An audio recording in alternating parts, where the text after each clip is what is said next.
Hello friends, it's Palmer without Bento. We'll see. He'll be a nice surprise that just turns up here and there. You kids at home, you let me know if you see him in the background. Scream and yell. Tell your parents to buy my cereal. If there's one thing I love, it's a good grocery store. I know this is not true of everyone. Maybe this is why we're seeing an ever-expanding number of bars and Harris Teeters. Video on that forthcoming. Subscribe. I find grocery stores culturally interesting. The way things are laid out, the way you're kind of subconsciously shuffled around the store, the dairy products being in the farthest corner from the entrance to draw you all the way into the store, because most people have some sort of dairy product or eggs on their list. Even if you're buying non-dairy milk, they just put that next to the regular milk. This layout is designed to force you to pass more things that you might potentially buy. All this stuff is well documented. If you're not familiar with it, I've linked a National Geographic article on the topic that I found to be pretty interesting and informative in the area below the video. I also find food branding to be pretty interesting. I'm sure our parents thought our Saturday morning cereals that were just like cereal as tiny chocolate chip cookies to be crazy. But now we have like Bluey cereal, which I think is crazy because like at least cookies are already a food. Like at least they are known to go well with milk. Like there's a logic there beyond just kids love blank. Are we due for a fire truck cereal? Has that already happened? Seems like we're coming up with new flavors of Oreos and like Takis all the time. People love novelty, and this is a great way, again, to keep people buying. We all know what an Oreo tastes like. It's good, but it's not exciting. It's easier to leave a regular Oreo on the shelf. A Post Malone Oreo, though. I gotta know what that's about. I read up a little bit on these, and they are the first Oreo to have a swirled cream center. The two swirled flavors are salt caramel, which is apparently actually salty, which a lot of salted caramel flavored things are not, and shortbread cream, which sounds kind of amazing to me. I love shortbread. The reviewer over at Sport loved these. They said they come close to being the best Oreo flavor ever. I'm probably going to be at a Teeter in the next few days. If I see these, maybe I'll get them. We can do a taste test.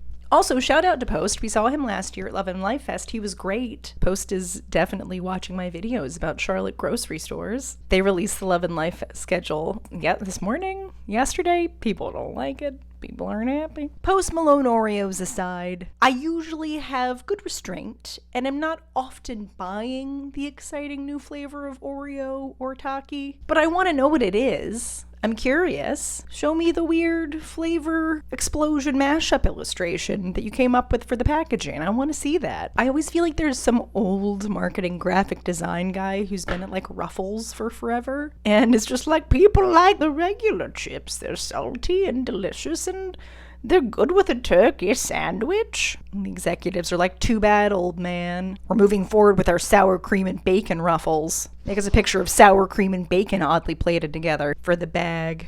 I'm just a simple chip illustrator. I didn't realize I'd be using my old man voice so much on this channel. Anyway, consumer psychology, blah, blah, blah. You're a smart consumer. You know your brain is being hacked to want a nice cold Coca-Cola every time you step foot outside your home. You know this. I find it interesting how different stores put those ideas into action. I'm into the grocery store experience. And as a native Charlottean, I've been a Teeter girl for a long time. It's a store I grew up with. Y'all remember when we used to get free sugar cookies? Are they giving us bars to make up for not giving us any more sugar cookie? I'm sure I'll always visit Teeter for some things. I know where they all are. I know how to get in and out of a Teeter super quickly. But since moving back to Charlotte about some amount of years ago, I have found a new grocery love, and that love is Super G Mart, specifically the Pineville-Matthews Super G Mart with the food hall. If you've never been to a Super G Mart before, or you've never been to a large international grocery store before, it's an exciting experience. And not like a Costco experience where you're getting in a fight with a senior citizen at the hot dog stand. There's a lot to take in though, especially if you haven't been before. So I wanted to talk about why I like Super G Mart so much and what I get when I go. It's not a super convenient store for me location-wise. I have to be pretty intentional about my trips over there. And I thought it might be fun for me to fill you in on the items that are really worth it for me. I'm gonna start out with a little backstory on the business itself. Super G Mart has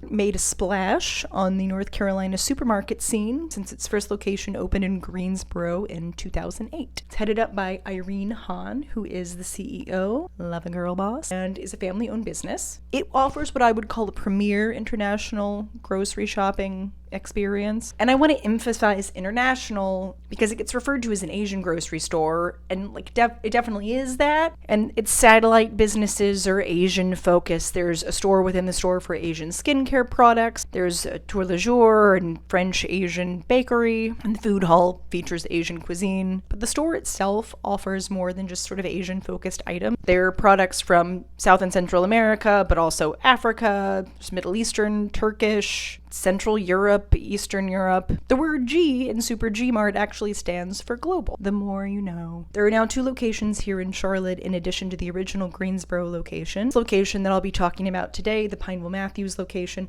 opened in 2022, and this location is twice the size of its other 2 locations and has some improved design features like wider aisles. So there's a little bit of Super G Mart backstory. Let's get into my Super G Mart staples. Number 1 is tea. Shout out to my fellow tea people. That was kind of rough. Should I be doing mukbangs? I grew up with parents who kept a pitcher of sweet tea and a pitcher of unsweet tea in the fridge at all times. And now I drink hot tea basically all day long. But I'm a pretty caffeine sensitive girly, so I can't drink black tea all day. But I'm a big herbal tea girly. And I love trying new teas. And Super G Mart is a galaxy brain place to do that, because they have a wide variety of teas for really great prices. I like to explore the tea aisles a little bit and look for interesting sounding teas that I've never tried. If I find a tea that looks interesting but is one with which I am unfamiliar, generally give it a quick Google, see what its benefits are, see what I can expect from the flavor. Catch me in the Super G Mart Googling teas. At this point, I'm far enough along on my tea life journey that I have 2 teas that I consider my standard at-home teas. Hold on, I'll go get them. The first is Genmaicha. Genmaicha is a green... I just realized I said all of that not into the microphone. Hold on. The first is Genmaicha. First is Genmaicha. This is it. This is you can see, green tea mixed with toasted rice. If you're familiar with green tea, you might know it can be a little bitter for some folks. The toasted rice really rounds that out and adds this wonderful touch of nuttiness to it. This is considered a slightly easier drinking tea than a green tea because the flavor is a little rounder, a little gentler. More sessionable, to steal a word from the beer nerds. So this is like my early afternoon tea when I'm kind of easing off of the black tea. Green tea does have a little bit of caffeine, but not as much as black tea. Observe this infographic from cafeely.com. This particular brand of Genmaicha is Korean, but I'm most familiar with it as a common beverage in Japan. It's thought to have originated there in the Edo period. Adding toasted rice was a way to stretch the tea and make it last longer. Cheaper alternative for folks. The Wikipedia article on Genmaicha refers to it as the people's tea. Point is, it has a long history and is now globally popular. I love it so much. I also always have barley tea on deck. This is what the barley tea looks like, the brand I get in its packaging. When I end up going through it, I just put the bags in a sandwich bag and just keep this in my fridge to keep it fresh. Not very pretty. In Japan, where barley tea is a popular household tea, this is called mugicha and served hot or cold, sweet or unsweet. I drink it unsweet and hot usually. The flavor's a little hard to describe. It's very nutty. According to Wikipedia, mugicha actually predates Genmaicha. Apparently dates back to the Heian period, where it was used as a refreshing summer drink. So barley tea is technically what's referred to as a tisane, not a tea. All tea, black, green, or white, is made from the same plant, Camellia sinensis. So technically, if you're soaking any other plants in hot water and drinking the result, like roasted barley or dandelions or peppermint leaves, you're drinking a tisane, aka an herbal tea. Unless the plant is roasted coffee beans, and then you're drinking coffee. Barley tea won't be for everyone, but I love it. I think it is very tasty and refreshing when served cold, and I'm not really a cold drink person. Barley tea frozen into ice cubes would make a really interesting addition to a bourbon or a whiskey cocktail. I'm sure some fancy cocktail bar somewhere is already doing that. If you're not familiar with barley tea, I do encourage you to try it. You might find a new flavor that you really like. I'm drinking some right now. My second staple that I stock up on at Super G Mart is produce. And I'll get into some specifics, but just in a very general sense, I find that Super G Mart has some of the best selection, widest variety, highest quality, and best priced produce of any of the the grocery stores that we find around town. Again, I love Teeter, but their produce often is garbage. Super G Marts is just always great, and they always have stuff I'm not going to find anywhere else. You're going to find like a better selection of mushrooms. You're going to find herbs of all kinds, and their herbs always look so much more robust and healthy than the like little sad bundles of thyme and the plastic coffins. You're just fully winning in the produce aisle here, and I'd like to make a couple suggestions, if I may. Thai bananas. These are delicious. They taste a lot like your regular banana, but they have just a hint of strawberry, some kind of red berry in there. I think they're a little more dense, a little more custardy than a standard banana. I actually made a banana pudding with Thai bananas last month. I filmed it. I thought about making it a whole video. I don't know that I plan on doing much cooking content like that, so I didn't know if it would be confusing. I don't know. Tell me in the comments if you want me to release the full Thai banana pudding video. Purple sweet potatoes. Definitely look specifically for the word purple. Purple yams, typically you'll see. I really love the subtle sweetness in these. I think I've said in a couple videos, I'm a big fan of like subtle sweetness rather than big crazy sweetness, and these really have that going on. I love these as a breakfast or as just a little snack. I generally will wrap one in foil, roast it in the oven, cut it open, add some salted butter, maybe some sea salt, some Malden, like crush a little up. Super delicious, and these are very nutritious and very satisfying. That's produce. The third staple I get at Super G Mart is ramen. For some, the ramen aisle at Super G Mart is the most exciting of the aisles. I think a lot of people still just think of instant ramen as like a cheap meal. Like it's not that deep. If you've been to an international grocery store before, you'll know that many other countries take their instant ramen very seriously, and this has resulted in a rainbow of flavors. Same thing here as tea and produce. There's a huge variety. They're well priced, and you'll find some ramens that will far outpace the top ramen you've maybe gotten used to. I always like to try something new here. I've got a kimchi ramen that I grabbed at my last visit.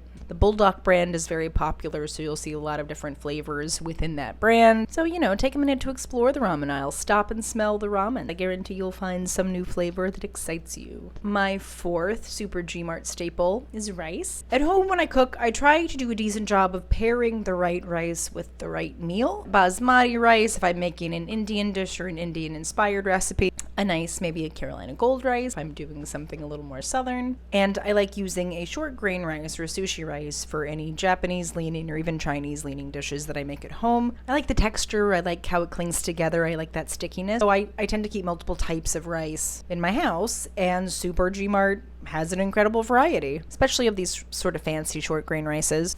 Here's the rice I got last time. Nomura Kokuho Rose sushi rice. I also love the variety they offer in like packaging sizes of rice you can buy. I'm never gonna need the giant bags they have like off near the beer section, but it's nice to have some of these bigger sizes because we do go through a decent amount of rice. Rice is versatile. We use it a lot. My fifth Super G Mart staple is tofu, for the same reason as all my other previous staples, really. I will eat meat when I'm eating out, but if I'm cooking at home, I tend to stick to vegetarian dishes, and I actually just really like tofu. So I always keep some and usually a couple different like firmnesses on hand. Again, such a versatile ingredient, cheaper than meat. All kinds of tofu that's been pre-cooked for you, pre-seasoned for you, pre-fried. You could get some of this fried tofu and make your own kitsune udon. I made a separate section about treats. Treats aren't staples, but giving yourself a treat should be a staple of your life. I know it is of mine. They're not basics, they're extras. Fun thing with artificial colors that you rip open and start eating in the parking lot. The array of treats at a Super G Mart is dizzying. A few of my favorite things: frozen sweet buns. I have a hard time leaving the Super G Mart without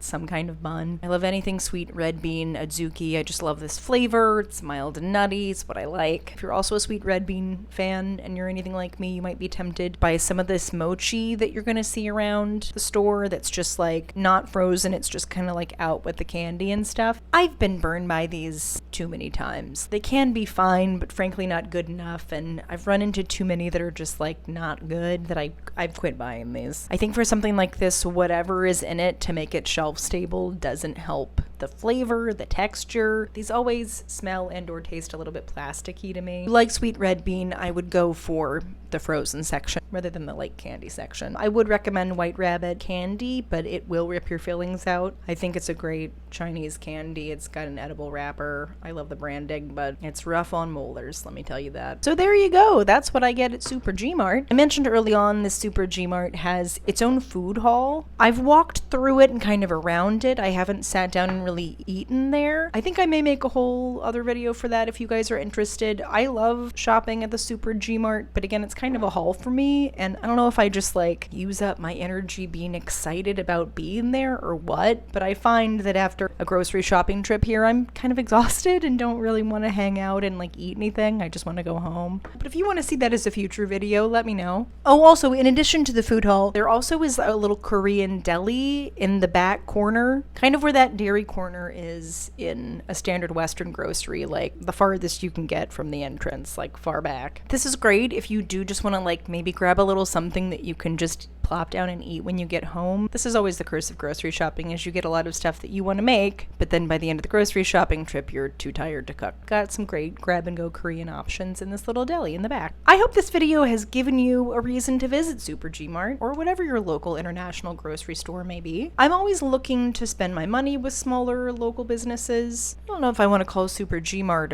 a small business per se, but it's smaller than Kroger, than Walmart, than Publix, and with 3 locations just in North Carolina, 2 of those in Charlotte, it's definitely more local than any of those other options. Kroger does not need all my money. Anyway, I hope I at least made you aware of a grocery option you might not have been aware of previously here in Charlotte. I think it's always a good thing to explore new avenues of different food culture, and you can definitely do that with ease at the Super G Mart. Thank you guys so much for watching. As usual, if you have any ideas for videos, please let me know in the comments. If you liked this, if you learned something, if you had a good time, please hit that like button. And if you want to keep up to date with my posting, I post every week.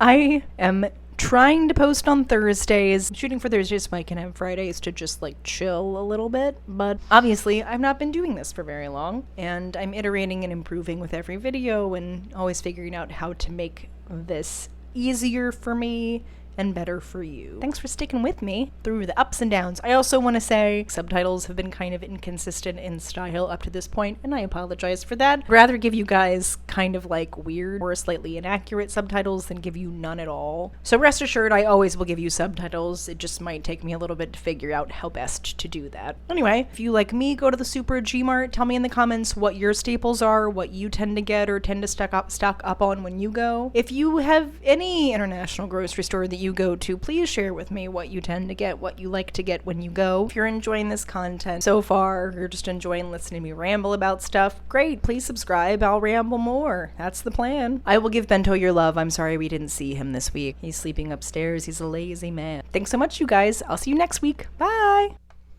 Hello, friends. Hello, friends. Oh, shit.